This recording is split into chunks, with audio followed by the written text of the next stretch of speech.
Relationship म्हटल्यार कितें किंवा हेजो अर्थ कितें हांगासून हांव सुरवात करपाक जाय. ओके, रिलेशनशिप म्हजी थॉट लायक हे फक्त कशें एक चलो आनी चली हाच्याच खातीर अशी लिमिटेड ना. That is not only, it is a relationship. Even friendship ही सुद्धा एक relationship.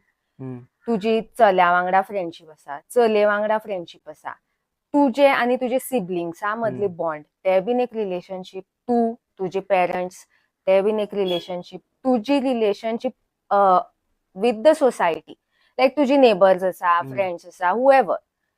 So relationship is not limited to a boy and a girl की boyfriend girlfriend husband वाईफूच.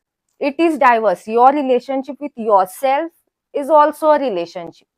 How you treat yourself, how confident you are, किंवा तू आपले बद्दल किती चित्ता. लायक तू सदांच चित्ता आय एम नॉट गुड, हांव अशें हांव तशें हांव हे करूंक शकना ते करूंक शकना. That is also a type of relationship. तू आपल्याक कितकी गुड लायटान पळोवपाक शकता की हा आपूण हे शिकला, आपूण असं आसा, आपले हे टॅलंट आसा, आपले हे डिमेरिट्स आसा, मेरिट्स आसा, आपूण लायफान कितें तरी बरें करपाक शकता. कित्याक थोड्यांक कशें आसता, they always think bad about themselves. Bad as in they are low in confidence, म्हणजे because of the environment. Even कशें लायक सायडीचे लोक तुका कितें म्हणटा, कशें ट्रीट करता, that also matters a lot.